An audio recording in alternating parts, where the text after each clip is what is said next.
Blessings, everyone. I'm Jewels, and this is Activate Evolution, and this is the Biohacking Bioquantum Summit.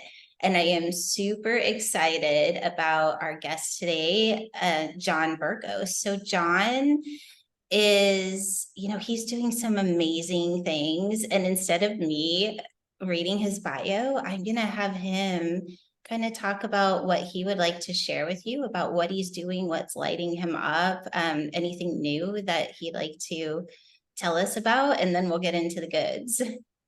Go ahead, John. Welcome. It's so good to be here. And that's such a rich question because there's so many things going on.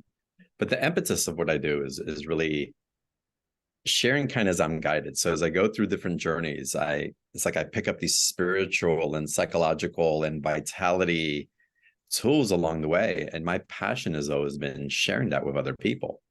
I came from a place where I worked corporate for a long time, had the suburban family and all that. And it was wonderful in so many ways, but something in me was empty.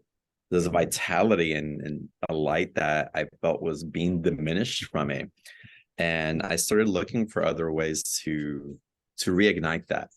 And I thought it'd be through building a business and making more money and kind of doing what we've been trained to do, go to school, go to college, get married, create your life, have kids, save up for retirement, then enjoy your life after you retire. And that formula just doesn't work for me.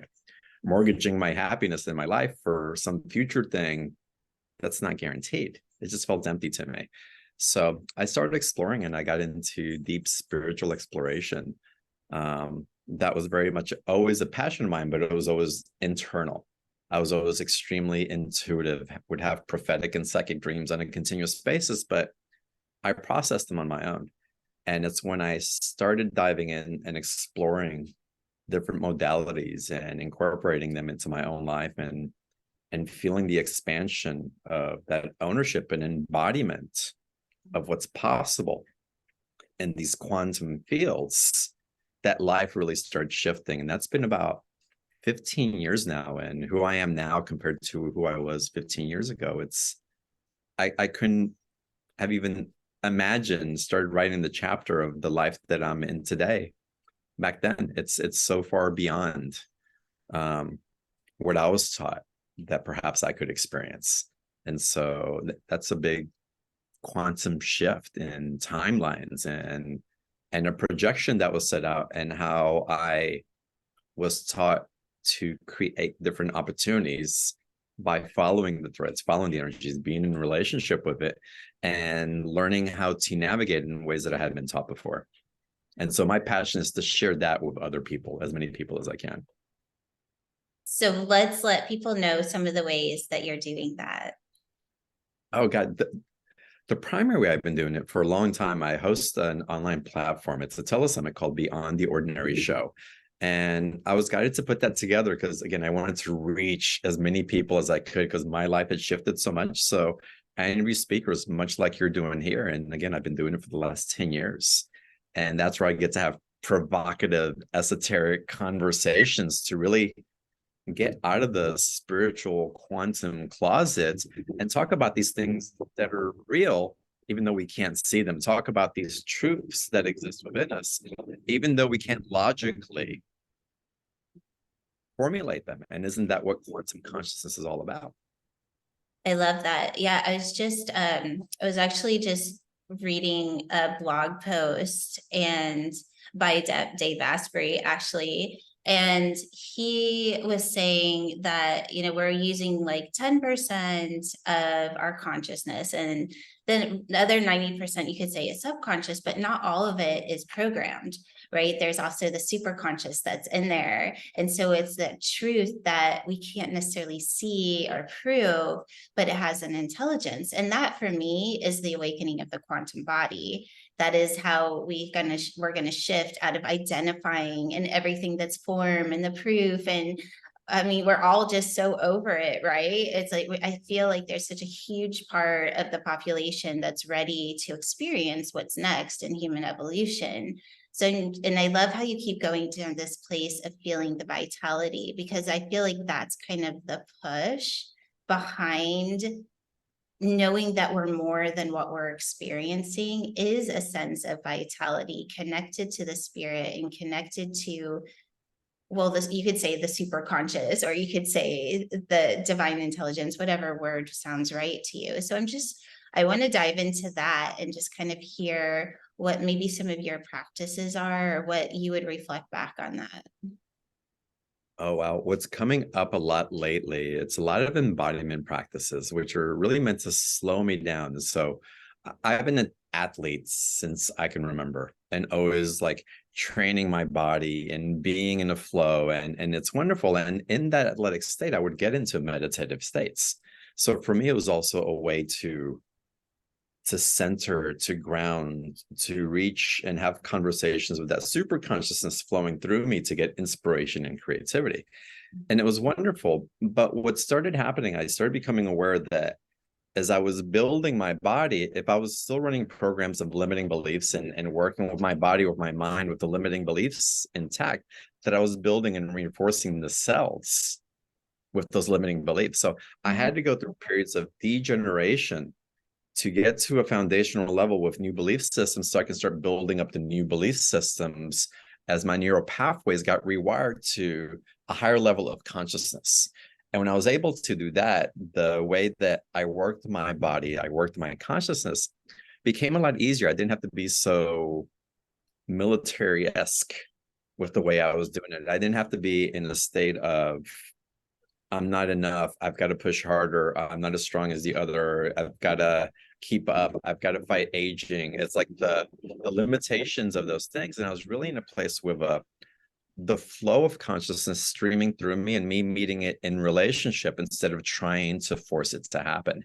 And that's been a big shift in my consciousness and awareness. So my embodiment practices, whether it's qigong, doing yoga, doing tea ceremony in the morning, and meditating for 12 to 15 minutes a day, connecting again, we can call it the oversoul or our higher self, with the groundedness that we're bringing up through the physicality, and merging it in that place where it truly is, where heaven and earth meet. The creations that flow from that authentic space, they seem to expand what I think is possible and take me into higher states of creation than if I were to try to create from the old way of doing things.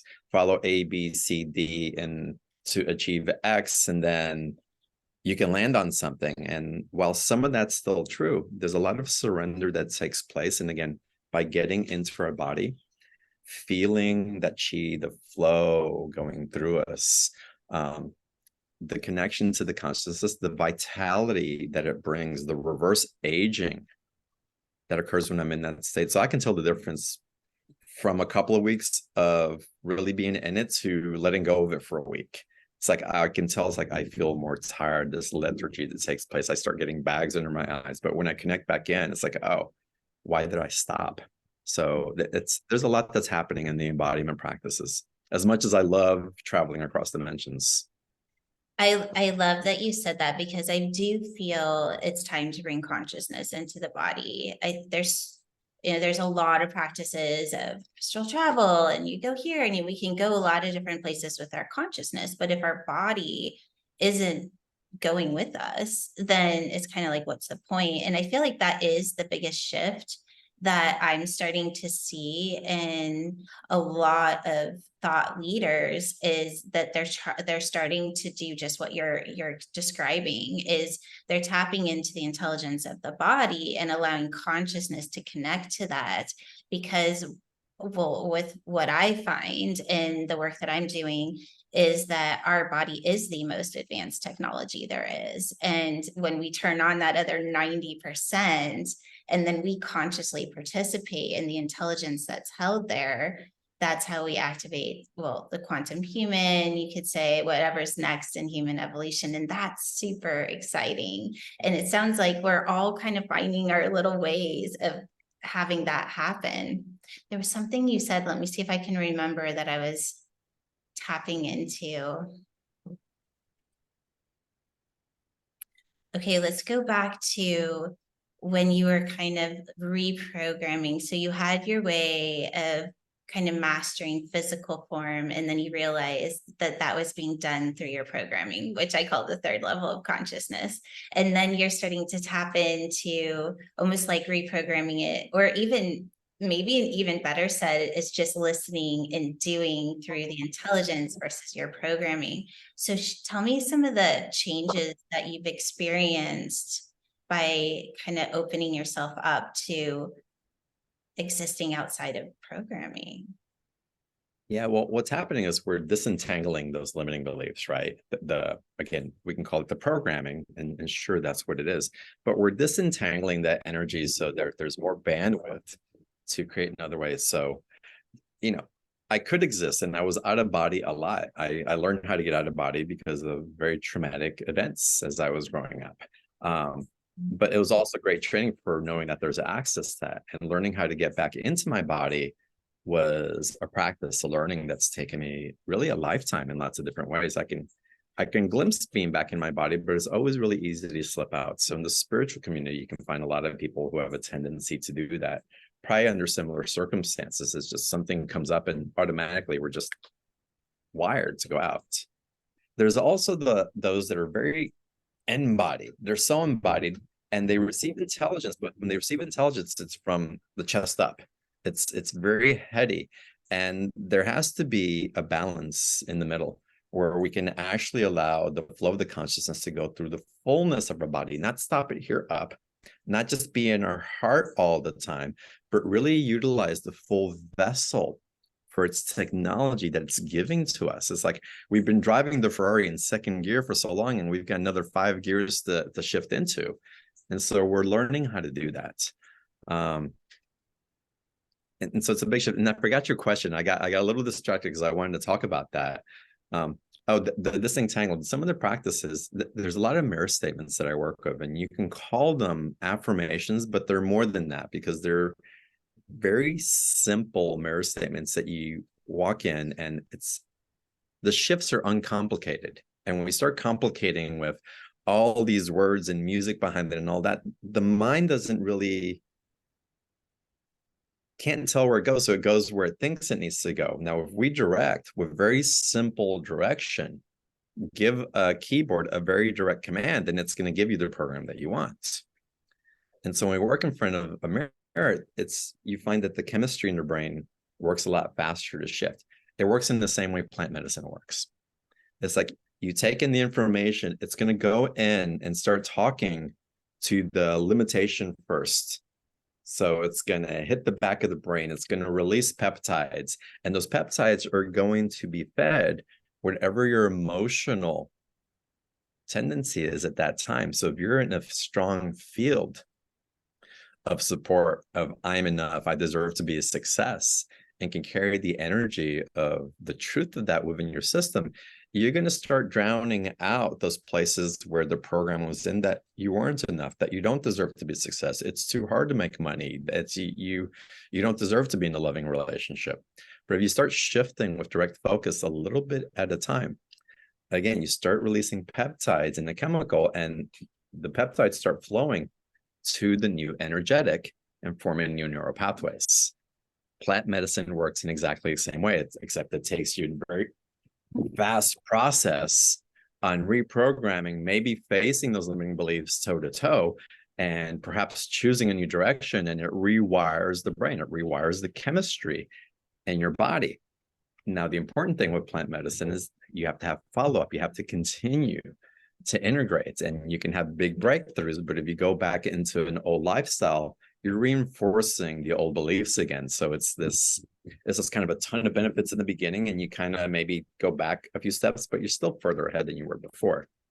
And so it can be tremendous for the shifts, but it's the consistent work, the presence, the intimacy with yourself, and the dedication to taking the time on a daily basis to step into the feeling that it is that you really want to connect with and be with and create from.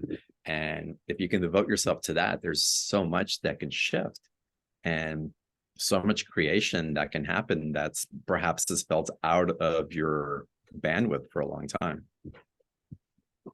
I want to go into that place where the plant medicine can create the shift, because I know there's a lot of people that are listening to this that are using plant medicine to create a shift, and myself included. And it's interesting because I do feel like we get to a place where we almost master the plant, and in that space we actually rewire the brain to without being weird, but almost like hold no space, no time, or hold a state of existence without programming altogether. But I want to go back into that place where I can't remember what you called it, but almost like a mantra or something that you're saying. So when you are finishing, let's just say a ceremony, or you're just in the transition of kind of moving out of a limiting thought into a more positive or a state of being, and obviously we're doing this with the body, can you give some examples of ones that you're using? Because I can hear everybody wanting to know. There's different ones, and I was taught this particular progression. It's been an accumulation of lots of different modalities that had integrated into one. And the way that I was taught it, I've kind of updated it on my own version, but I want to give credit to where it came from. Again, it was over 15 years ago that I started using this, and it shifted so much. And there's an alchemy that happens in using these particular phrases. So a very simple one. It's let me tap into the audience and see.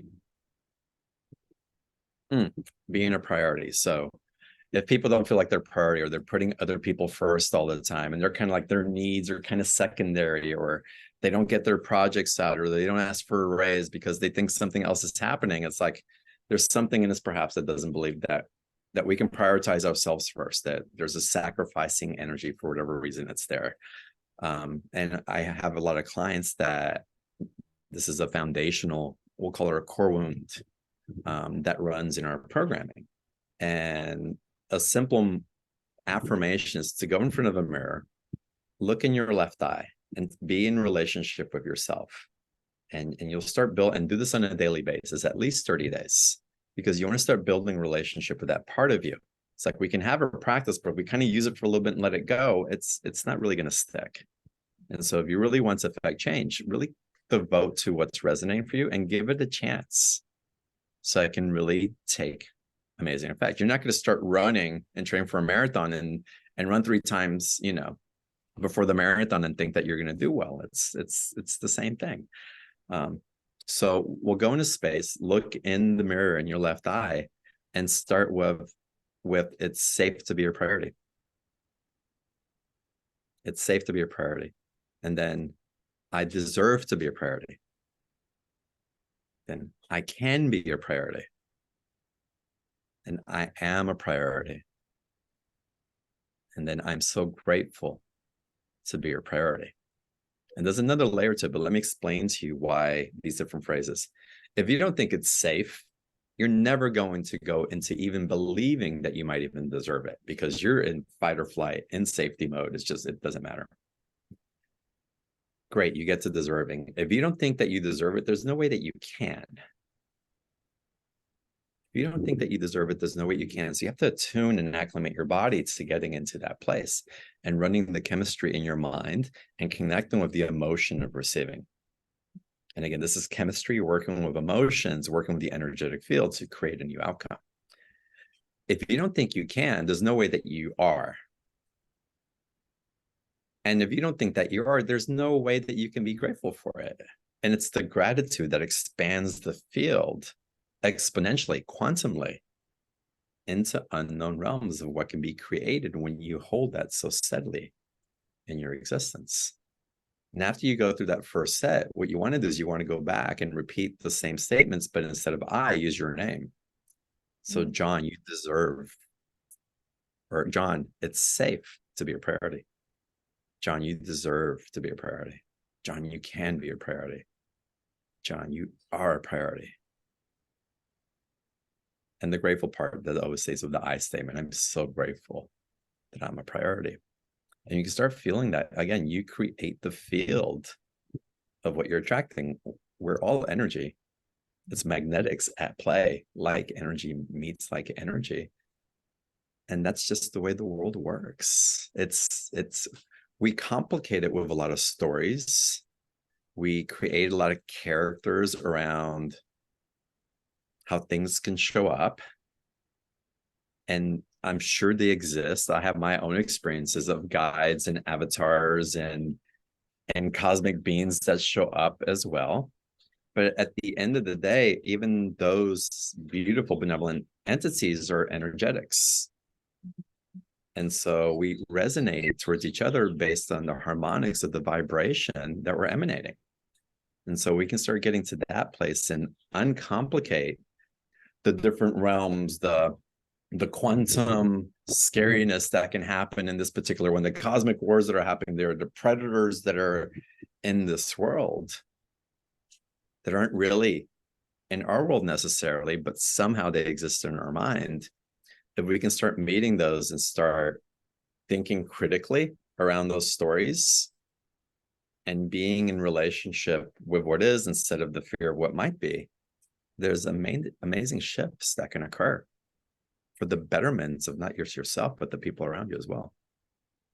I love that. And, just tapping what you just said into just the basics of quantum physics is what we focus on becomes our reality. And so why waste our time focusing on things that aren't serving our best and highest good? And I feel like just a really simple way of moving into a more positive state of mind is the awareness of when we're not. So I'd like to just kind of tap into that just a little bit, because you just gave this amazing tool. And I feel like the next step would be, okay, so I'm doing this every single day. So then shifting into the awareness of how that's actually changing my life. And so what your experience is when you are going through these different stages, as you started to see where maybe you were limiting yourself and started choosing to be a priority, what that looks like. Well, we shift out of relational dynamics that don't serve us. If you're in a job that doesn't serve you, if you're being neglected, if patterns of abandonment keep showing up, but you're the one that keeps putting yourself there unwittingly, those things start to adjust. You start seeing more clearly through the fog.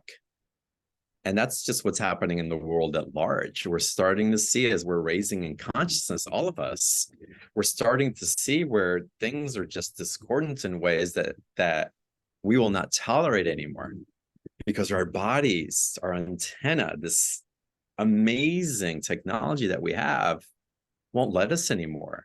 It's like eating something that is just disdainful, that you just like, oh, I took a bite and it's disgusting. Your field will become that way as well. You just will not put yourself in that environment. And it's not even a thought, it's just a knowing. We don't have to contemplate and deconstruct it. It's the body knows. And we're listening, we're learning to listen to our bodies in ways that we haven't before. It is the most intelligent thing there is. I mean, I truly do believe that the intelligence that is stored in our DNA, let's just say that, is, I mean, it is source intelligence. It is the most advanced intelligence there are, and that's what we are. And what's so exciting is, like you said, is so many people are getting to a place of higher consciousness where they're starting to see the illusion of reality and owning it at the same time. And then that just kind of opens us up to this place of, okay, well, if it's not that, what is it? And I feel like that's a question that we all should be asking over and over and over again. And as soon as you think you know what it is, you let it go, because we know it's not that easy. Exactly. And again, we can bring critical thinking and we can honor where we don't know. And so, okay, I don't know. And there's nothing wrong with not knowing. And there's nothing wrong with questioning. And there's nothing wrong to knowing something absolutely and then changing your mind the next day. It's all part of, hey, when I grew up, there's 9 planets revolving around the sun. I mean, come on. And that never felt right to me. And I was weird for not believing it, but whatever, right? So it's just something that's shifting, and And we're learning so many different things so quickly right now. And getting even back into the plant medicine conversation, I also wanted to bring where we're meeting the plant medicine, where it is. A lot of people are going into ceremonies looking for something from the medicine. And I would invite you to perhaps believe that that the plants aren't better or bigger than you. They're just providing a consciousness that is providing a doorway for you to meet it where it is. And so if we can not put all those things on a pedestal and ask for the facilitation and the love that it's bringing to us, but not be so desperate for the change, not be so, oh my God, if I don't do this, this isn't going to change. We have to really meet it in a place of wholeness, integrity, and not just the reverence for the consciousness that it's giving us, but the reverence for our energy that we're deciding to be in relationship with it. And it's all innocent, but it's really about meeting it. And so I find that people that go through journeys that have a hard time sometimes, they may have not done enough prep work, enough of their own personal development to like really dive in. So they're opening up Pandora's box, and there's going to be big shifts that are going to be uncomfortable, or maybe they just weren't prepared for it properly. I find people that continuously go trying to get rid of something or search for something or grasping for something, it becomes an addiction because they're looking for something outside of themselves. And I find the people that really integrate from those journeys are the ones that are in curiosity.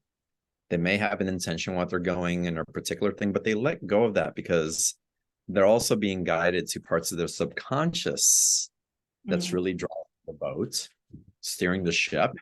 And the plant medicines can be such amazing facilitators of truth. I love how you brought this up. I want to go back just one second to that place of it almost becoming addicting, because I feel like it's a valid point where it doesn't even necessarily have to be plant medicine. It could even be like listening to things that raise your vibration, where we almost become dependent on something in order to hold us in a state of consciousness outside of our programming. And I feel like that is the next where a lot of way showers would say are turning it back around and saying, okay, you know what?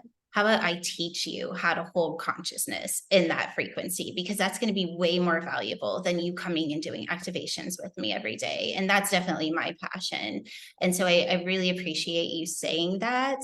But I also want to dive into this a little more because I feel like this is where we're supposed to go. So I hope you can stay with me with the plant medicine thing. I want to just back this up and then turn it around and have you tell me what you think about this. So I was just at this conference, and there was a man there we were talking about plant medicine. And at the time, this was only just like a month ago, maybe, that I hadn't actually done plant medicine since my early 20s. I did an apprenticeship with a Lakota, and she actually taught me how to release DMT naturally and how to move into those states naturally, because she was super against doing psychedelics.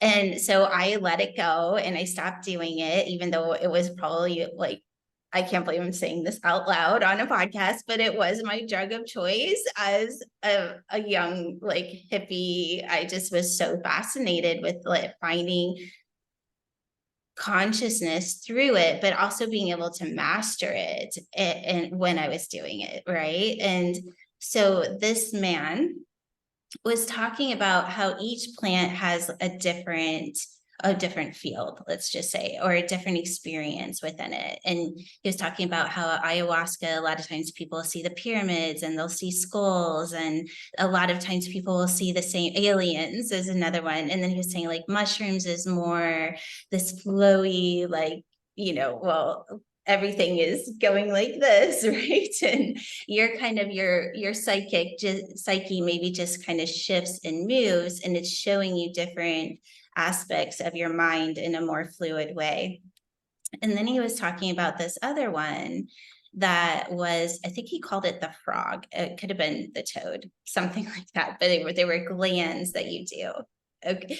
And he was saying that was the only one that in his experience that took them straight to source. And all the other ones, you kind of got caught up in all of the images and all of this stuff. And before you actually got to source. So before I continue, I want to just shift that back to you with whatever your experience is in the different plant medicines. I love talking about this. And I didn't get into plant medicines until like 10 years of being on the spiritual, like really in a spiritual path, and all these fields opening and having guides coming to me and having profound dreams and having just downloads happening one after the other. 10 years of that. It never called me. And when it did, it was an initiation. It was a whole body. It's like you're going into initiation. So I went into the Peruvian jungle for my 50th birthday. As an initiate, I didn't know why I was going, but I knew I was supposed to go, and everything led me to this ayahuasca retreat. I wasn't consciously looking for it, but that's where I landed. And it opened up something profound in me that my spiritual journey and the practice that I've been using and got me so far. I wasn't trying to get anywhere, but I knew that there was something else to expand into, if that makes sense. And I went to the experience, and they were wonderful. And then I didn't dive into anything else for another 3 years. And then since then, I've done over 50 ayahuasca ceremonies. I've done a lot of mushrooms and DMT journeys as well. So I'm not speaking from a novice necessarily, and by no means am I someone who's done over 500 ceremonies, but I have enough experience with it. Everybody's journey is different. I find that people who are very scientific and very logical in their mind with a straight DMT experience, they go to that source very quickly. It's just that DMT somehow for their wiring is like, boom, let me get to that God source.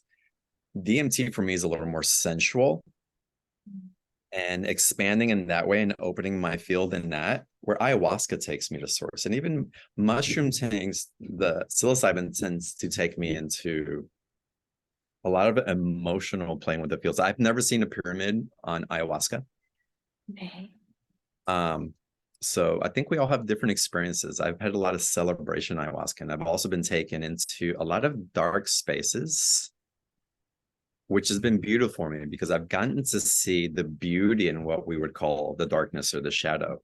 And so it's really about balancing and bringing compassion and awareness and my sense of power back within myself, because we lose our power, we diminish our power when we're in fear or where we're pushing something away that's part of our field.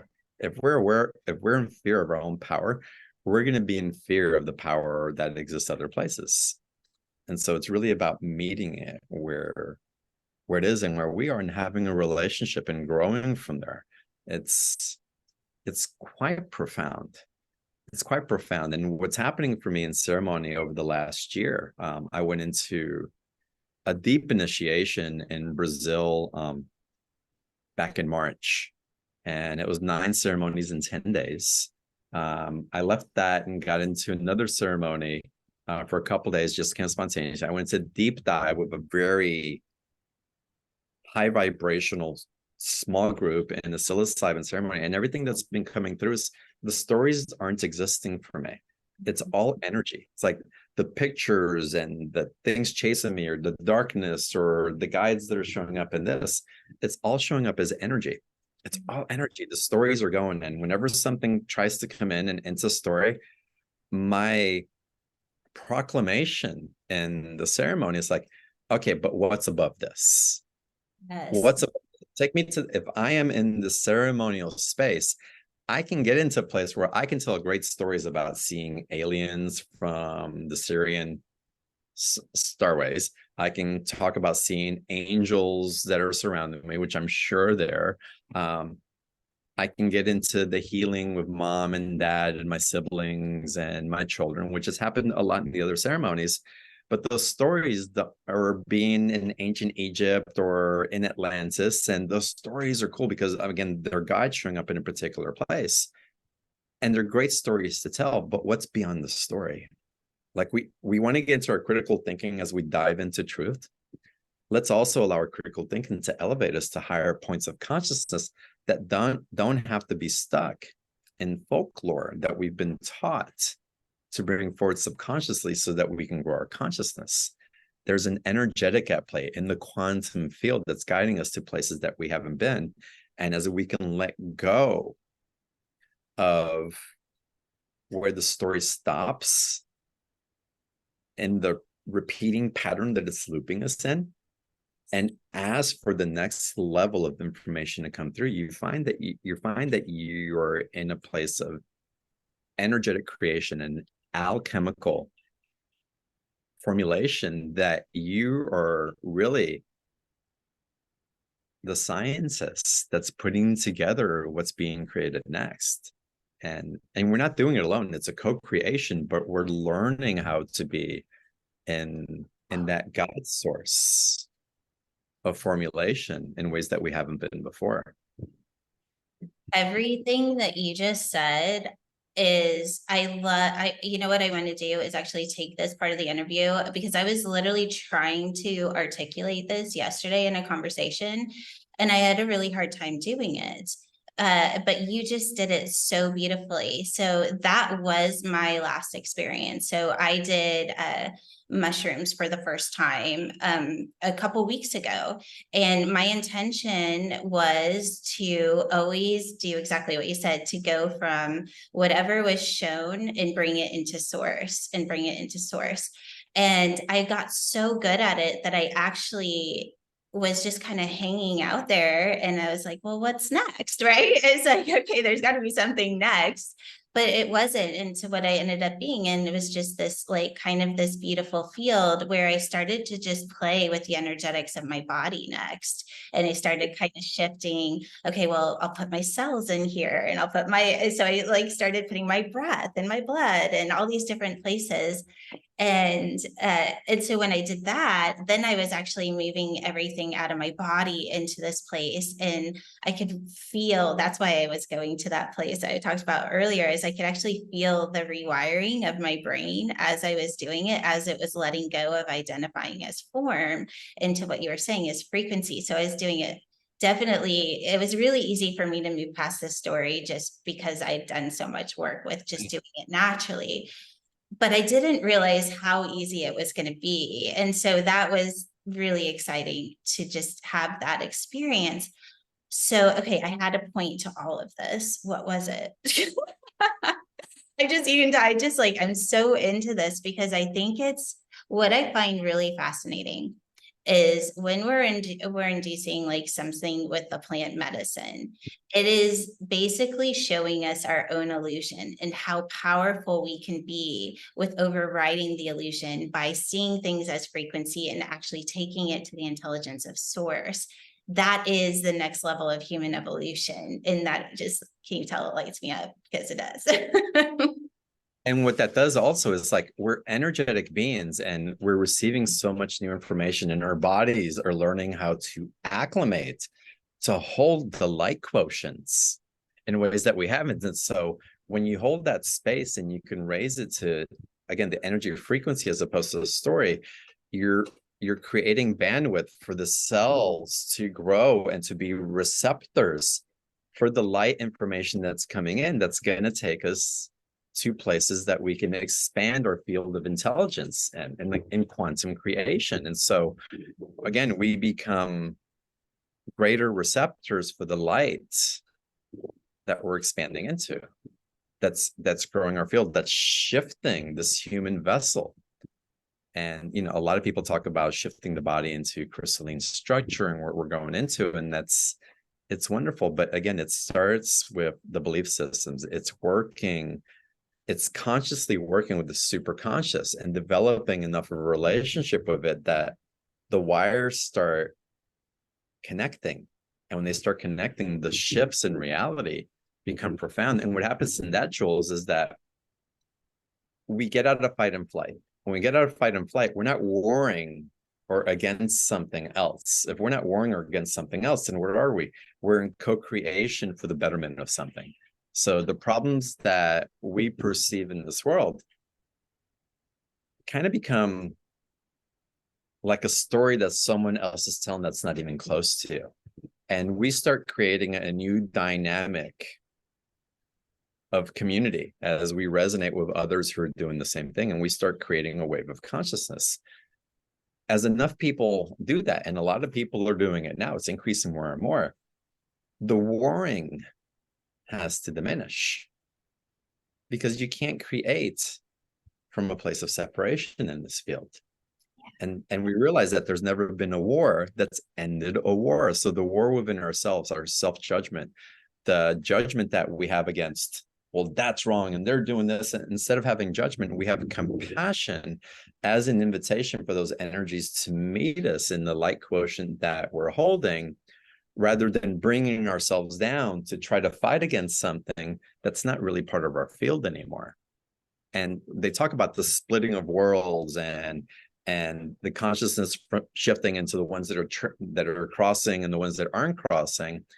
And again, I just believe that's a metaphor where we're shifting in consciousness, and some people are just getting to this place and holding the field so that there's enough of a light so that those who aren't quite seeing that doorway yet can be exposed to it in a more efficient manner.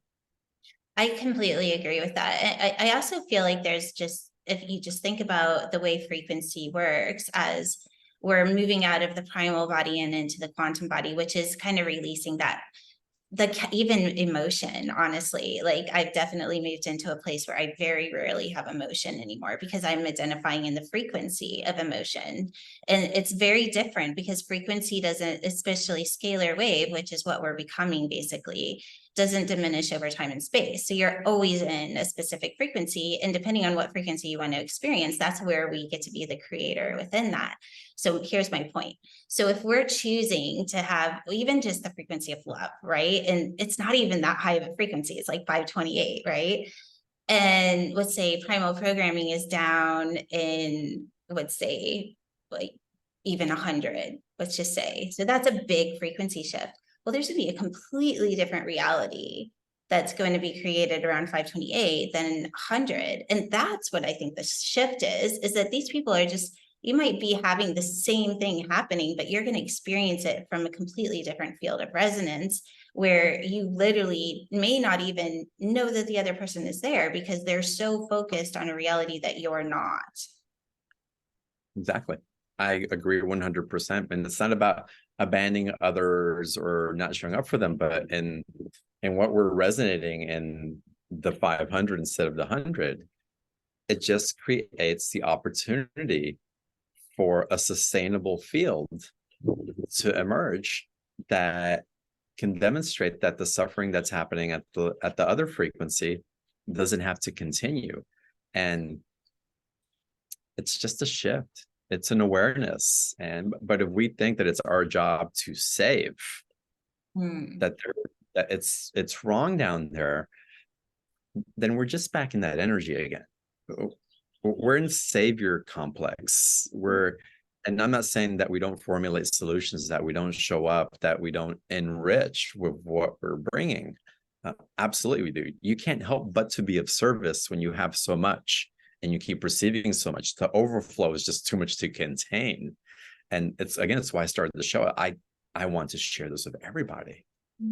I can't help it. All of y'all on this call that want to be of service, it's like you feel this overwhelming love and you want to give it out. Now, are you giving that love because you're hoping to get something that you never got?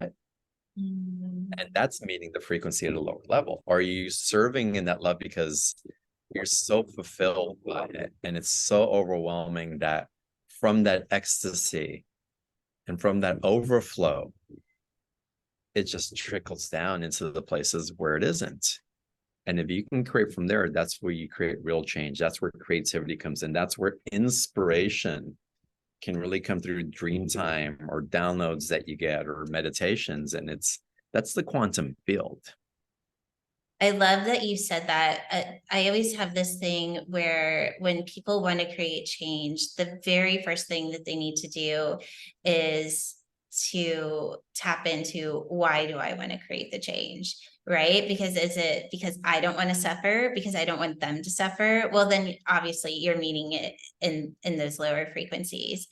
So I do feel like that takes a level of awareness. So I'm really happy that you brought that up, because it is that place as we start to bring in these higher frequencies and whole consciousness in those frequencies.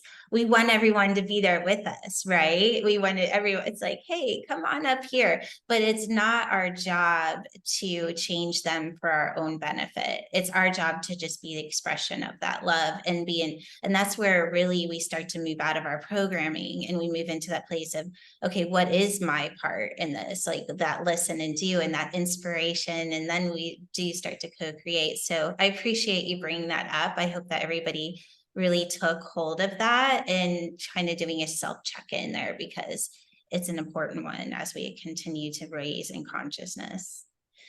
Well, John, okay, so is there anything else that you want to, that you didn't get to say, that you'd like to share?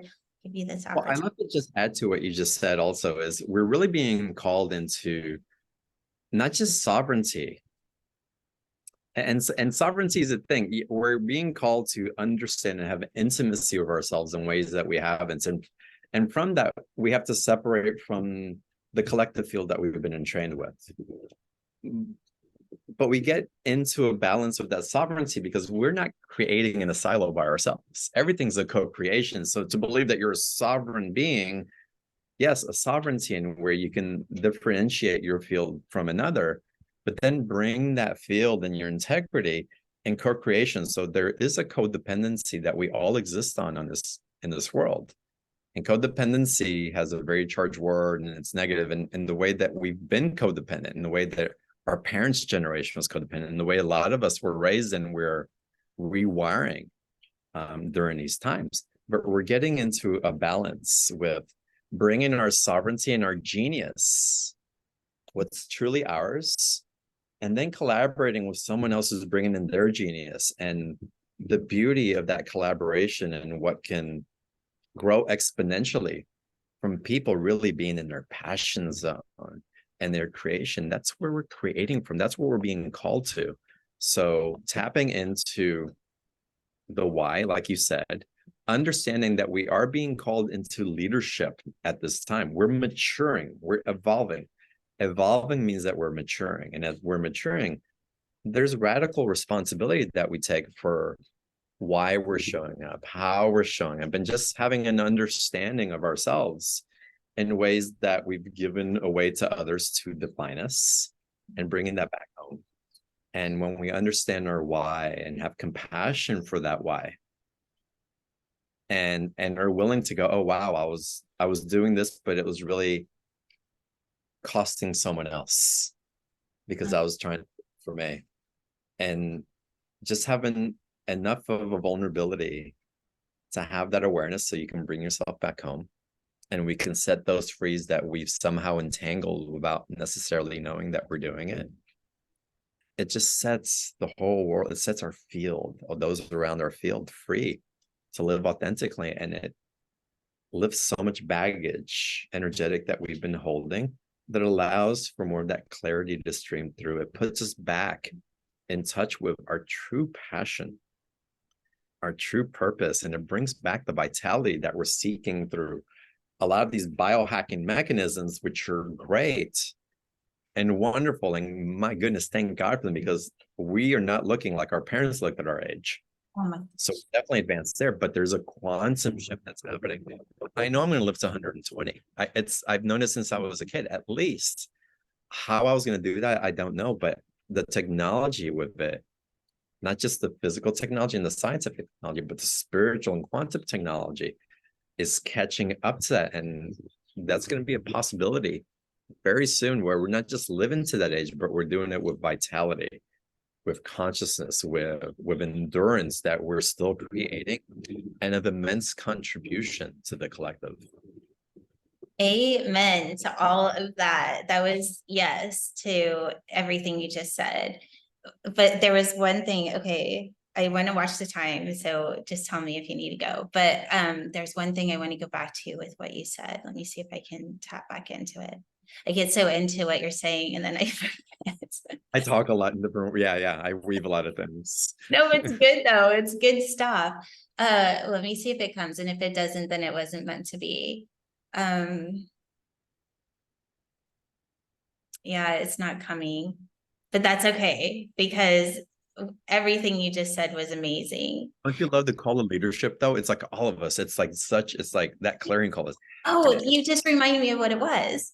Okay, so yes to that we all are showing up in our mastery, right? It's just time to own our own mastery and then be able to reflect that mastery with others that are in their mastery. And so I call it the 1 to the 2 to the 3. So you and I are showing up, right? So we're meeting each other and I'm seeing you in your highest light and I'm inviting you to see me in mine.